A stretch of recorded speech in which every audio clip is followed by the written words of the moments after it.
कभी कभी हमारी जिंदगी में एक ऐसा पल आता है जब सब कुछ थम जाता है। जैसे राजस्थान के एक छोटे से कस्बे में रहने वाला एक लड़का रवि, हमेशा शांत, हमेशा मुस्कुराता हुआ। लेकिन एक दिन पिता का कारोबार अचानक गिर गया, घर की आर्थिक हालत बिगड़ गई और रिश्तेदारों ने भी दूरियां बना लीं।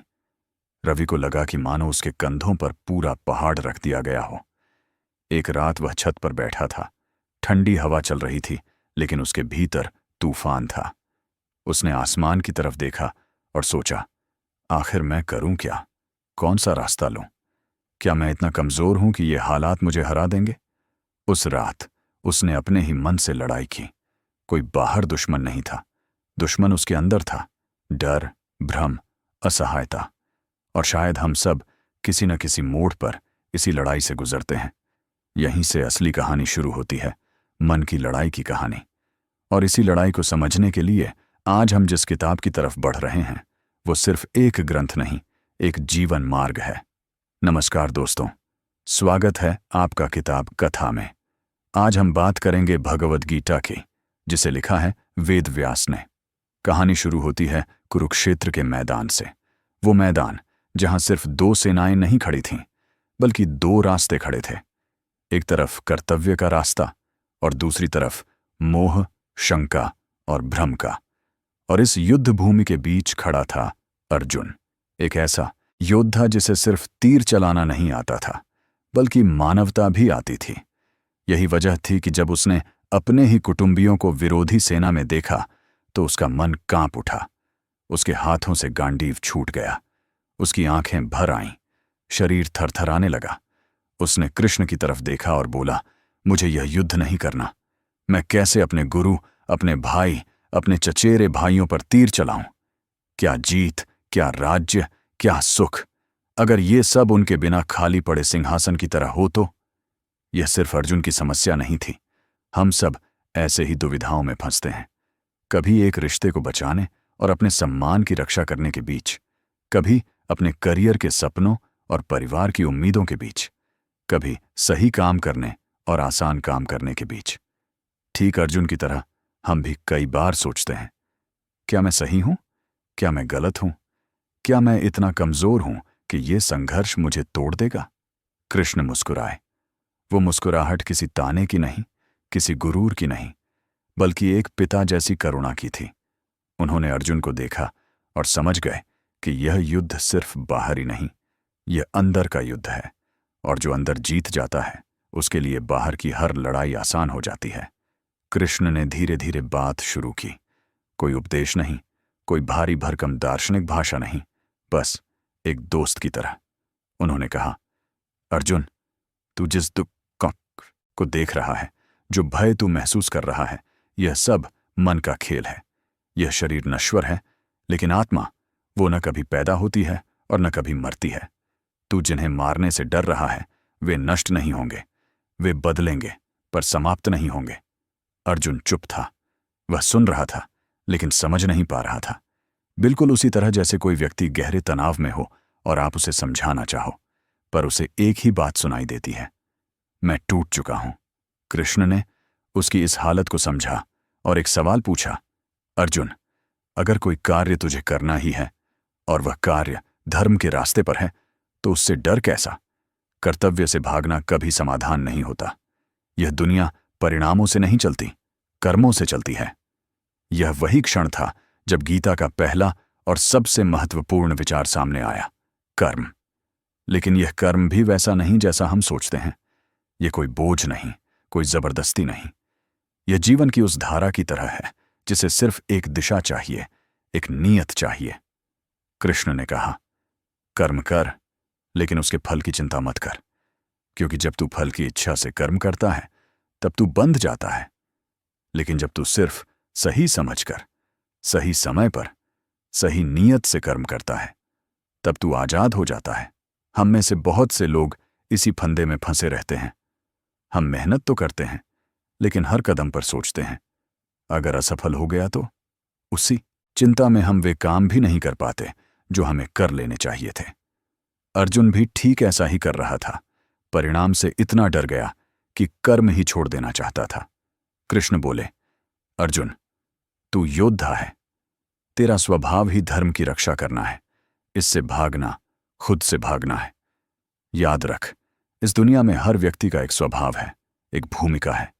कोई जन्म से शिक्षक है, कोई जन्म से रचनाकार, कोई योद्धा, कोई किसान। यदि हर व्यक्ति अपना धर्म छोड़ दे तो यह संसार कैसे चलेगा? अर्जुन के मन में थोड़ी बहुत रोशनी आने लगी, लेकिन बादल अभी भी थे। उसने पूछा, लेकिन यदि मेरे कार्य से किसी को पीड़ा पहुंचती है तो? यदि मैं किसी का अंत कर दूं तो? कृष्ण ने उसे एक गहरी बात समझाई।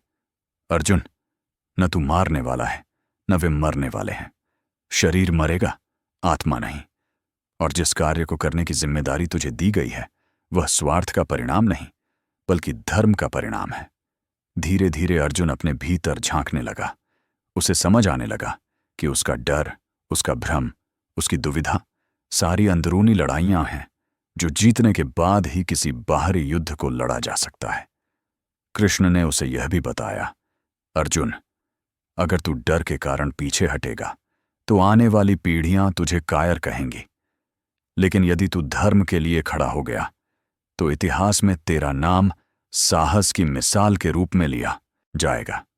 कभी कभी जीवन में हम वही काम करते हैं जो हमें डराता है, क्योंकि वही हमें आगे ले जाता है। अर्जुन धीरे धीरे संभल रहा था। उसकी आंखों में छुपा डर अभी पूरी तरह से मिटा नहीं था, लेकिन वह सुन रहा था, समझ रहा था और सबसे बड़ी बात, सोच रहा था। और यही सोच गीता की शुरुआत है। कृष्ण ने अंत में कहा, अर्जुन, उठ। यह युद्ध तेरे सामने खड़ा है क्योंकि तू इसे जीत सकता है। यदि तू कर्तव्य से भागेगा तो तू खुद से भागेगा। अपने मन से ऊपर उठ, अपने भ्रम से बाहर निकल और सत्य को पहचान। यहीं चैप्टर 1 समाप्त नहीं होता। यहां से असली परिवर्तन की नींव रखी जाती है।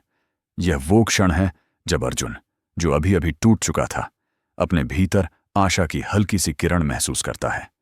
जैसे किसी गहरी रात में दूर कहीं एक दीपक जल उठे। अभी उसे बहुत कुछ समझना है, बहुत कुछ सीखना है, लेकिन कम से कम अब उसके कदम वापस मुड़ने के बजाय आगे बढ़ने लगे हैं। और अब हम आगे बढ़ेंगे उस यात्रा पर जहां कृष्ण अर्जुन को सिर्फ युद्ध नहीं बल्कि जीवन का ढांचा समझाते हैं। कर्म, भक्ति, ज्ञान, आत्मा, मोह, कर्तव्य और उस परम सत्य की ओर एक एक कदम। अर्जुन अभी भी रथ पर खड़ा था, लेकिन उसके भीतर कुछ बदल रहा था। उसके मन में जो धुंध छाई हुई थी वह धीरे धीरे हटने लगी थी। जैसे किसी बंद कमरे में अचानक एक छोटा सा रोशनदान खुल जाए और ताजी हवा अंदर आने लगे। लेकिन यह शुरुआत थी। अभी उसके सामने सबसे बड़ा प्रश्न था, मैं कौन हूं? मेरा धर्म क्या है? मेरा रास्ता क्या है? और यही वह बिंदु है जहां कृष्ण ने उसे वह ज्ञान दिया जिसने सिर्फ अर्जुन की नहीं, आने वाली सदियों की सोच को बदल दिया। कृष्ण ने उसे देखा जैसे कोई गुरु अपने सबसे प्रिय शिष्य को देखता है, स्नेह के साथ, धैर्य के साथ और गहरी करुणा के साथ। उन्होंने कहा, अर्जुन, तू दुख से भर गया है, यह स्वाभाविक है, लेकिन यह दुख तुझे बांध रहा है। तू युद्ध से इसलिए नहीं डर रहा कि सामने हथियार हैं, तू इसलिए डर रहा है क्योंकि तेरे मन में भ्रम है। और जब मन भ्रमित होता है तब सबसे बड़ा योद्धा भी कमजोर हो जाता है। अर्जुन ने सिर झुका लिया। उसके भीतर भावनाओं का सैलाब था, प्यार, अपराध बोध, मोह, डर। लेकिन इन्हीं भावनाओं के बीच एक सवाल बार बार उठ रहा था, क्या मैं गलत हूं? क्या मैं उनसे लड़कर पाप करूंगा? कृष्ण ने उसकी आंखों में देखकर कहा, अर्जुन, जो तू देख रहा है वह शरीर है, और शरीर नश्वर है, पर आत्मा कभी नहीं मरती। न वह जन्म लेती है, न वह समाप्त होती है। जैसे कोई व्यक्ति पुराने कपड़े उतारकर नए पहन लेता है, उसी तरह आत्मा भी शरीर बदलती है। तो तू क्यों शोक करता है उन लोगों के लिए जो वास्तव में नष्ट होने वाले हैं ही नहीं? अर्जुन ने धीमे स्वर में कहा, लेकिन प्रभु, उनके मरने से मेरा मन कैसे शांत रहेगा? मैं उन्हें कैसे मारूं? कृष्ण मुस्कुराए। वह मुस्कुराहट जैसे किसी गहरी बात को हल्के से ढंग में कहने का माध्यम हो। उन्होंने कहा, अर्जुन, तू सिर्फ अपने कर्म का साधन है, तू मारने वाला नहीं है। क्या तू हवा को रोक सकता है? क्या तू सूरज को उगने से रोक सकता है? जैसे प्रकृति अपना काम करती है वैसे ही तुझे भी अपना काम करना है। तू परिणामों का स्वामी नहीं है, केवल कर्म करने वाला है। और यहीं से अर्जुन के भीतर एक नया विचार जन्म लेता है, कर्म का, लेकिन फल से मुक्त होकर। कृष्ण ने कहा, कर्म कर, पर फल की इच्छा मत कर, क्योंकि जब तू फल की इच्छा रखकर काम करता है तब तू अपने कर्मों से बंध जाता है। अगर फल मीठा मिला तो तू खुश होगा, अगर कड़वा मिला तो टूट जाएगा। लेकिन जब तू निष्काम होकर काम करता है, बिना परिणाम की चिंता के, तब तू स्वतंत्र हो जाता है। तब तू वही बनता है जिसके लिए तू पैदा हुआ है, और वही वास्तविक योग है। अर्जुन ध्यान से सुन रहा था। यह बात उसे चुभ भी रही थी और सुकून भी दे रही थी, क्योंकि यही वह संघर्ष था जिससे वह भीतर भीतर लड़ रहा था। हार का डर, परिणाम का डर, आलोचना का डर, पाप का डर, सब कुछ मिला जुला उसके मन को उलझा रहा था। कृष्ण ने इस उलझन को पहचान लिया। उन्होंने कहा, अर्जुन, तेरे डर का कारण कर्म नहीं, परिणाम है। परिणाम की चिंता छोड़ दे। देख, एक किसान बीज बोता है, पर उसे पता है कि बारिश उसके हाथ में नहीं, धूप उसके हाथ में नहीं, लेकिन फिर भी वह बीज बोता है। क्यों? क्योंकि वही उसका कर्म है। अगर वह बारिश के डर से बीज न बोए तो खेत हमेशा सूने रहेंगे। तू भी अपना खेत खाली न छोड़। जीवन का बीज बो, कर्म का बीज बो, फल अपने समय पर आएगा। अर्जुन थोड़ा शांत हुआ। उसके मन का बोझ थोड़ा हल्का लगा। लेकिन अभी उसके पास एक और सवाल था, एक ऐसा सवाल जो हमें भी परेशान करता है। अगर मेरी भावनाएं ही मुझे रास्ते से भटका दें तो? कृष्ण ने उसकी इस चिंता को भी समझ लिया। उन्होंने कहा, अर्जुन, भावनाएं बुरी नहीं होती, वे जीवन का हिस्सा हैं। लेकिन जब भावनाएं बुद्धि पर हावी हो जाती हैं, तब मनुष्य का पतन शुरू होता है। पहले सोच बिगड़ती है, फिर निर्णय, फिर कर्म, और अंत में व्यक्ति खुद को खो देता है।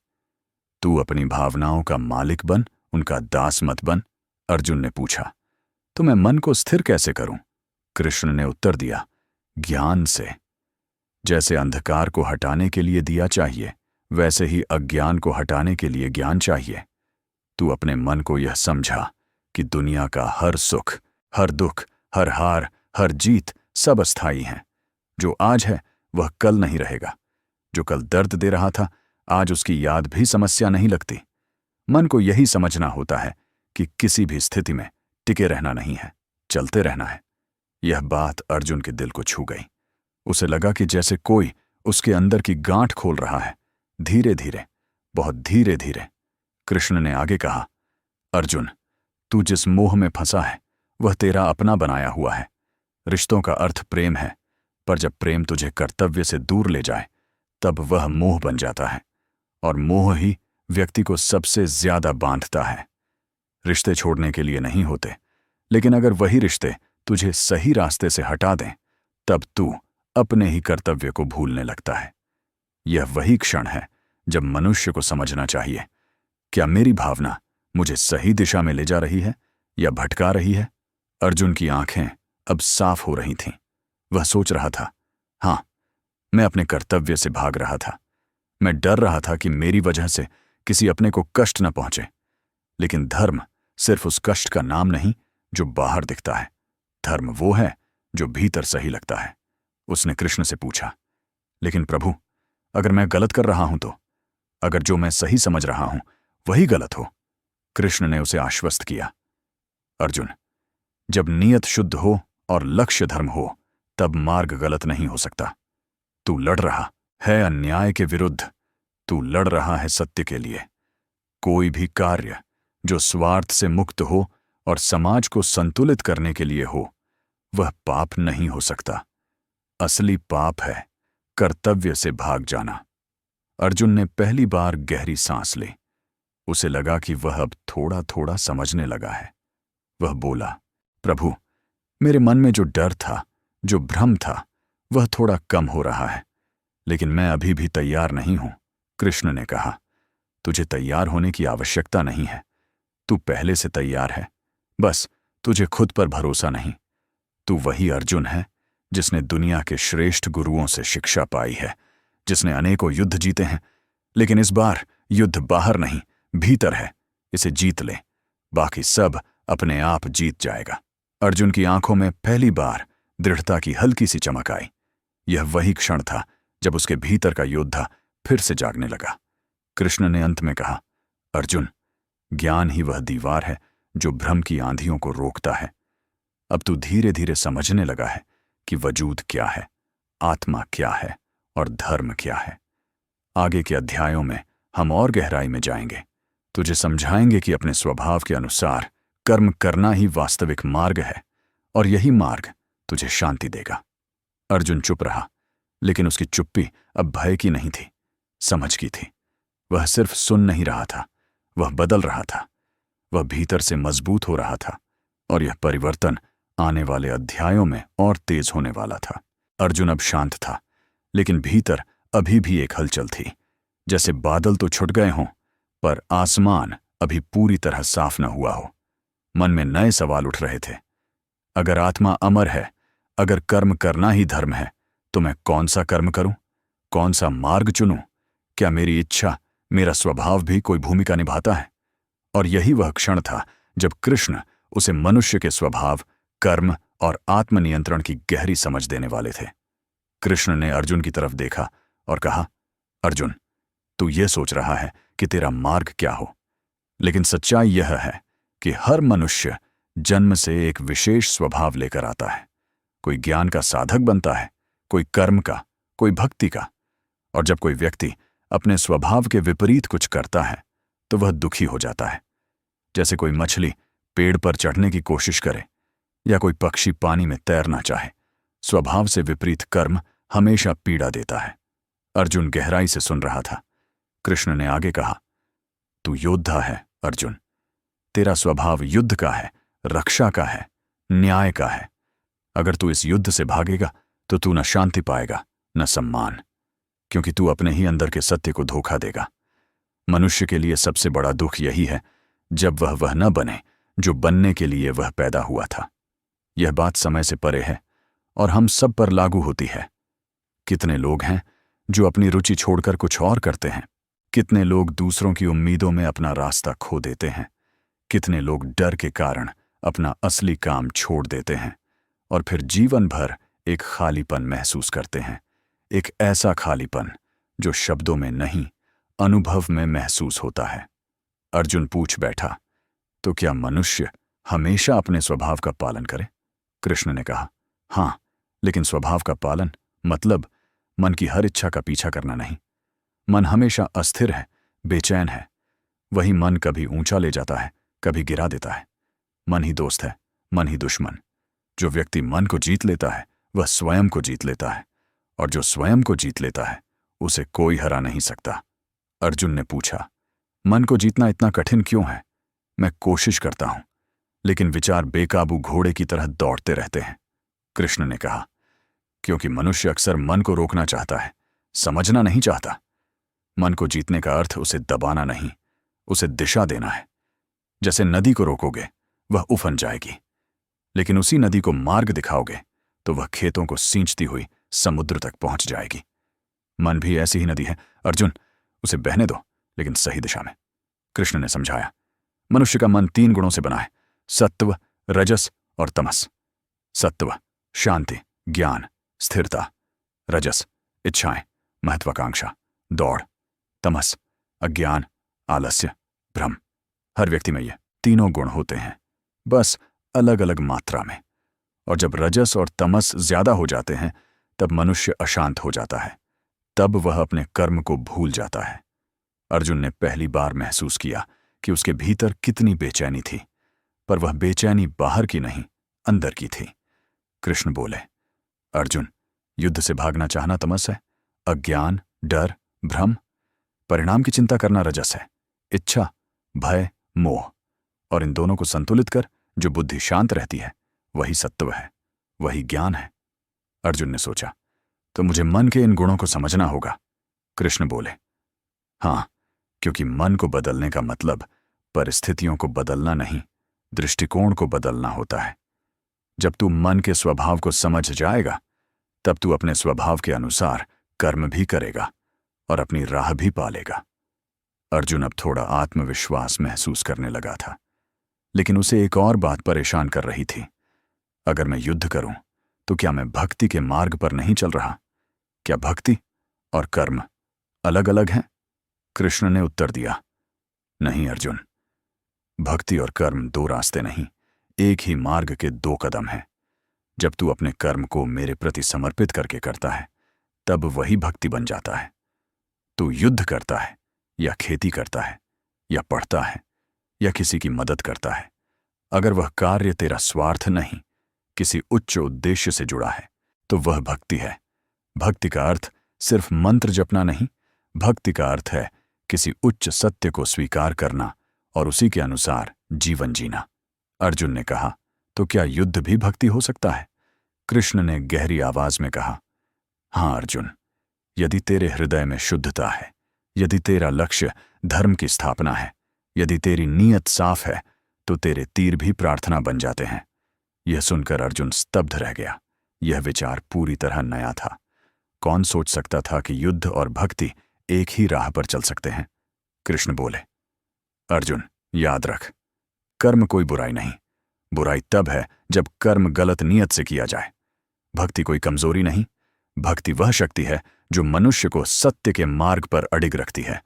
जो व्यक्ति अपने कर्म में मेरी शरण लेता है वह कभी अकेला नहीं रहता। अर्जुन के भीतर अब धीरे धीरे संतुलन आ रहा था। उसने पूछा, प्रभु, अगर मुझे यह सब पता चल जाए, कर्म, भक्ति, आत्मा, फिर भी अगर मेरा मन कभी डगमगा जाए तो? कृष्ण मुस्कुराए, अर्जुन, मनुष्य का मन हमेशा डगमगाता है। धैर्य वही है जो डगमगाहट के बावजूद रास्ते पर बना रहे। जब तू व्याकुल हो जाए तो याद कर, तू कौन है। याद कर कि तेरी आत्मा असीम है, तेरी क्षमता अनंत है। और फिर एक कदम आगे बढ़ा। बस एक कदम, फिर दूसरा कदम अपने आप आता जाएगा। अर्जुन के अंदर जैसे एक गहरी सांस भर गई। उसे पहली बार लगा कि शायद वह सचमुच इस युद्ध का सामना कर सकता है। शायद वह इतना कमजोर नहीं जितना उसने खुद को मान लिया था। कृष्ण ने अंतिम बात कही, अर्जुन, यह युद्ध तेरे सामने इसलिए खड़ा है क्योंकि तू इसे जीत सकता है। ब्रह्मांड तुझे कभी ऐसी परीक्षा नहीं देता जिसका सामना तू न कर सके। तू इस समय डर महसूस कर रहा है, पर आगे बढ़। याद रख, मनुष्य का असली स्वभाव तभी चमकता है जब वह संकट के सामने खड़ा होता है।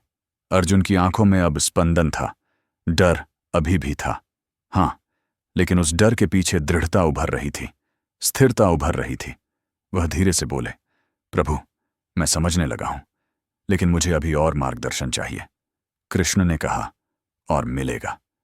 अगले चरण में हम बात करेंगे ज्ञान के उस गहन रूप की जो मनुष्य को अपनी सीमाओं से ऊपर उठने की क्षमता देता है। ज्ञान योग, भक्ति का वास्तविक अर्थ और वह दृष्टि जिससे तू संसार को बिल्कुल नए रूप में देख सकेगा। अर्जुन अब पहले से कहीं ज्यादा शांत था। उसका मन पहले जैसा डगमगा नहीं रहा था, लेकिन भीतर अभी भी कुछ सवाल थे, कुछ गहरी उलझने जिनका जवाब सिर्फ ज्ञान से मिल सकता था। यह वह क्षण था जब कृष्ण उसे उस रास्ते पर ले जाने वाले थे जहां मनुष्य साधारण नहीं रहता, वह अपने भीतर की गहराई को पहचानने लगता है। अर्जुन धीरे धीरे तैयार हो रहा था और कृष्ण, वे तो हमेशा से तैयार थे। कृष्ण बोले, अर्जुन, जिस ज्ञान को मैं तुझे दे रहा हूं इसे कई महान लोग समझ चुके हैं। यह नया नहीं है बल्कि सनातन है। यह वही ज्ञान है जो मैंने मनु को दिया, सूर्य को दिया और युगों युगों से चलता आया है। अर्जुन आश्चर्य में पड़ गया, लेकिन प्रभु, यह ज्ञान तो अभी आपने मुझे दिया है। यह कैसे हो सकता है कि आपने पहले भी इसे कई लोगों को दिया?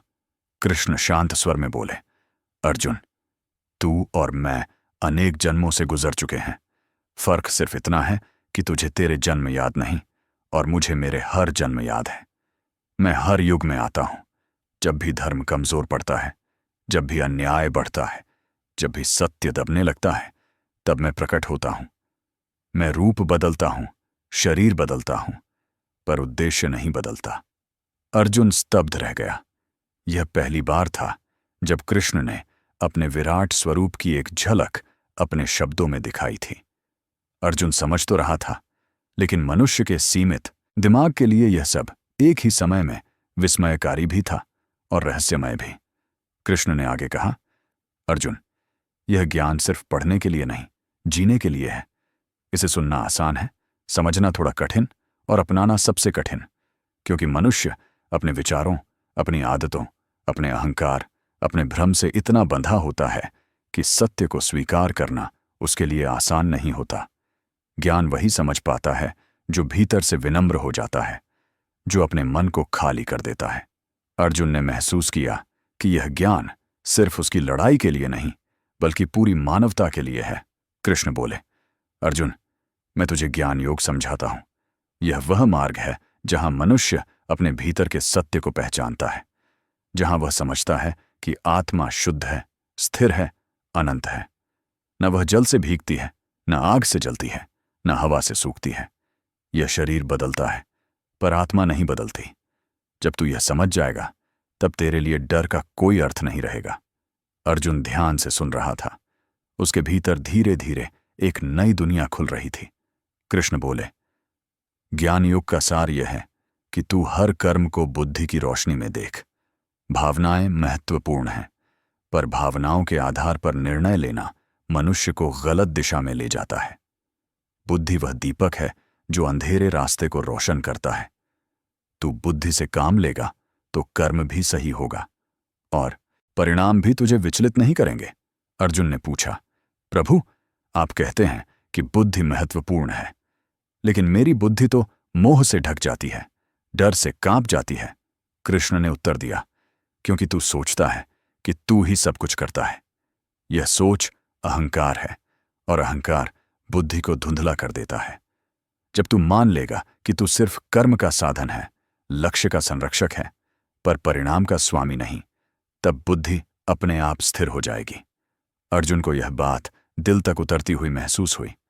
वह समझ गया था कि व्यक्ति जब अपने अहंकार से मुक्त होता है, तभी वह सच में मजबूत बनता है। कृष्ण बोले, ज्ञान योग का दूसरा पहलू यह है कि जो कर्म तू करता है उसे जानकर कर। अज्ञान वह सबसे बड़ा बंधन है जो मनुष्य के पैरों में अदृश्य बेड़ियों की तरह बंधा रहता है। लेकिन जैसे ही ज्ञान का प्रकाश आता है, वे बेड़ियां टूट जाती हैं। जैसे सूरज उगते ही रात का अंधेरा भाग जाता है। अर्जुन ने पूछा, तो क्या कोई भी व्यक्ति ज्ञान योग से मुक्त हो सकता है? कृष्ण बोले, हां, बिल्कुल हो सकता है। कोई चाहे व्यापारी हो, किसान हो, योद्धा हो, शिक्षक हो, यदि वह अपने कर्म को सही भाव से करता है, बुद्धि से करता है और उसे मेरे प्रति समर्पित कर देता है, तो वह ज्ञान योग का मार्ग पकड़ लेता है। अर्जुन ने सिर उठाकर कृष्ण की ओर देखा, तो क्या इसका मतलब है कि भक्ति और ज्ञान अलग नहीं? कृष्ण मुस्कुराए, अलग क्यों होंगे? जैसे दो नदियां एक ही समुद्र में मिलती हैं, वैसे ही भक्ति और ज्ञान एक ही सत्य पर पहुंचते हैं। ज्ञान मनुष्य को अहंकार से मुक्त करता है और भक्ति उसे प्रेम से भर देती है।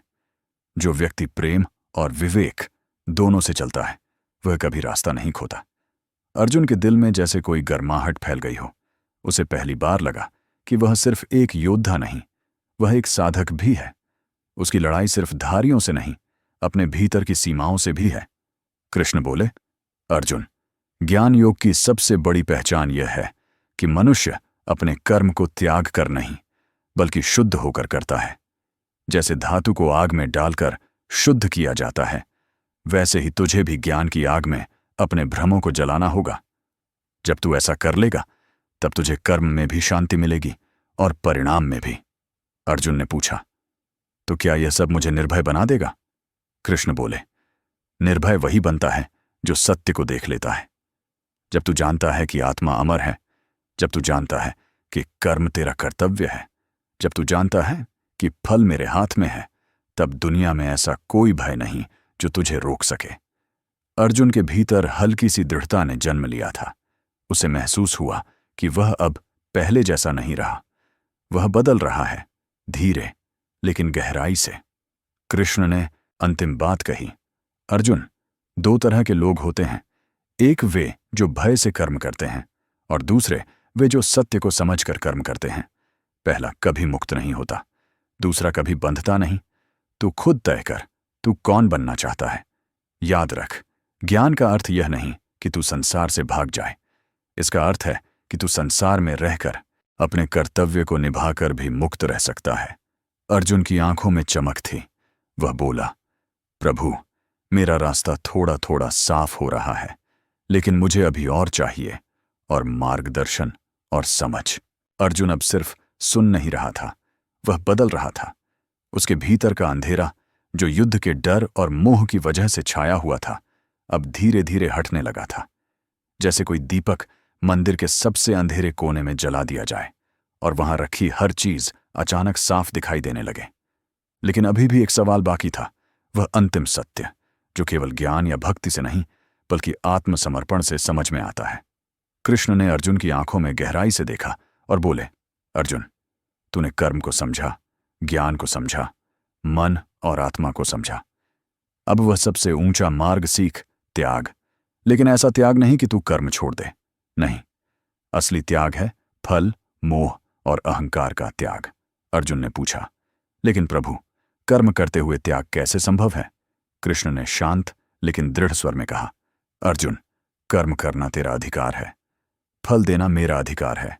जब तू उन कर्मों को भी समर्पण भाव से करता है जिन्हें तू कठिन मानता है, जिन्हें तू नहीं करना चाहता, तब तू त्यागी बनता है, पर कर्महीन नहीं। अर्जुन यह सुनकर स्थिर हो गया। उसे लगा कि यह शब्द उसके लिए ही नहीं, हर मनुष्य के लिए है, जो हर दिन किसी न किसी संघर्ष से गुजरता है। कृष्ण ने आगे कहा, अर्जुन, जो व्यक्ति त्याग करता है उसका मन शांति से भर जाता है। वह न सफलता में उछलता है, न असफलता में टूटता है।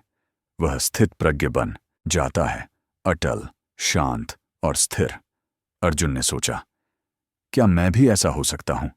कृष्ण बोले, हां अर्जुन, वही व्यक्ति श्रेष्ठ है जो अपनी इच्छाओं को नियंत्रित कर लेता है, परिणामों से ऊपर उठ जाता है और कर्तव्य को समर्पण से निभाता है।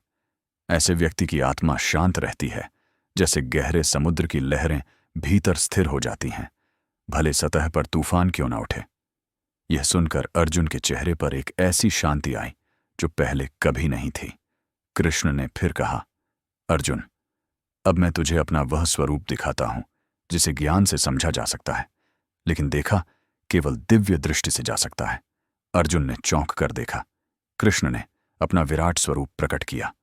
वह स्वरूप जो अनंत था, विशाल था, प्रकाश से भरा हुआ था, जिसमें पूरी ब्रह्मांड की गति, भविष्य, वर्तमान, अतीत ऑल एट वंस दिख रहे थे।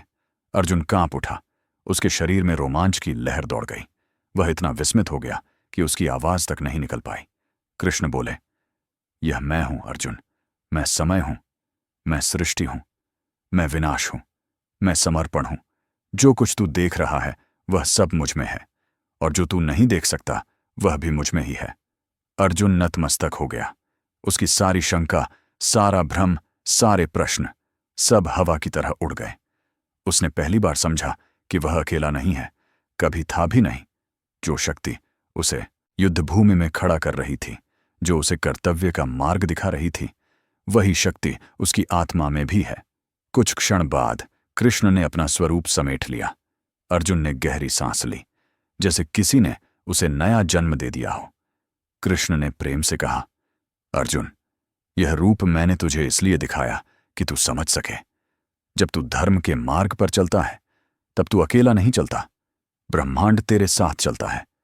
तू इस युद्ध में लड़ रहा है, लेकिन सत्य के लिए, और जो सत्य के लिए लड़ता है उसका मार्ग मैं स्वयं प्रशस्त करता हूं। अर्जुन की आंखों में अब दृढ़ता थी। वह बोला, प्रभु, अब मेरे सभी संदेह मिट गए हैं। मैं समझ चुका हूं कि मेरा कर्तव्य क्या है। मैं आपके कहे मार्ग पर चलूंगा। कृष्ण ने मुस्कुराते हुए कहा, यही आत्मसमर्पण है अर्जुन। जब तू हृदय से स्वीकार कर लेता है कि कर्म तेरा है पर परिणाम मेरा, तब तू मुक्त हो जाता है। अब तू जिस भी कार्य को करेगा वह केवल कर्म नहीं रहेगा, वह भक्ति बनेगा।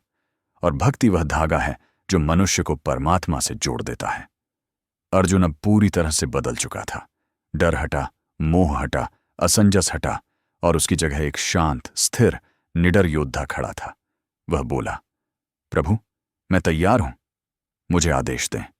कृष्ण ने कहा, उठ अर्जुन, यह युद्ध केवल तेरा नहीं, यह धर्म का युद्ध है। तू सत्य के लिए खड़ा हो, न्याय के लिए आगे बढ़, परिणाम की चिंता मत कर, क्योंकि परिणाम मेरे हाथ में है। बस अपना श्रेष्ठ कर्म कर। अर्जुन ने गांडीव उठाया। वह अब वही अर्जुन नहीं था जो कुछ समय पहले इस युद्ध भूमि में कांप रहा था। अब वह अर्जुन था जो अपने स्वभाव को पहचान चुका था। वह अर्जुन जो कर्तव्य को समझ चुका था। वह अर्जुन जिसके मन में स्थिरता थी। वह अर्जुन जिसकी आत्मा में प्रकाश था। कृष्ण ने उसकी ओर देखा, स्नेह से, गर्व से, जैसे कोई पिता अपने बेटे को पहली बार अपने पैरों पर चलते देखता है। और यहीं इस अत्यंत मानवीय क्षण में गीता अपनी सबसे गहरी सीख देती है कि हर मनुष्य की लड़ाई बाहर नहीं, भीतर होती है। हर युद्ध मैदान में नहीं, मन में लड़ा जाता है। और जब मनुष्य अपना मन जीत लेता है, तब वह किसी भी हालात का मुकाबला कर सकता है। अर्जुन ने कृष्ण को प्रणाम किया और युद्ध भूमि की ओर बढ़ा। उसकी चाल में दृढ़ता थी, कदमों में स्थिरता और मन में शांति। जिस तरह एक सच्चा साधक और सच्चा योद्धा दोनों ही एक साथ दिखाई देते हैं। इस कहानी का संदेश सरल है। हम सब अपने जीवन में किसी न किसी रूप में अर्जुन हैं। हमारे सामने भी प्रश्न होते हैं, मोह होते हैं, भ्रम होते हैं, और हमारे भीतर भी एक कृष्ण है जो हमें राह दिखाता है, जो हमें संभालता है, जो हमारे कर्मों को अर्थ देता है। बस फर्क इतना है कि अर्जुन ने उस आवाज को सुना और हम कभी कभी सुनकर भी अनसुना कर देते हैं। अगर हम भी उसी आत्मसमर्पण, उसी दृढ़ता, उसी शांति को अपनाएं, तो जीवन हमें सिर्फ परीक्षाओं से नहीं, प्रकाश से भी भर देगा। और इसी तरह गीता केवल एक युद्ध की कहानी नहीं, यह जीवन का सार है। यह बताती है कि चाहे परिस्थिति कैसी भी हो, मनुष्य को अपने कर्तव्य पर, अपने सत्य पर और अपने भीतर बसे प्रकाश पर विश्वास रखना चाहिए। अगर आपको ये कहानी पसंद आई हो तो चैनल किताब कथा को जरूर सब्सक्राइब करें, ताकि अगली किताब की कहानी सबसे पहले आप तक पहुंचे।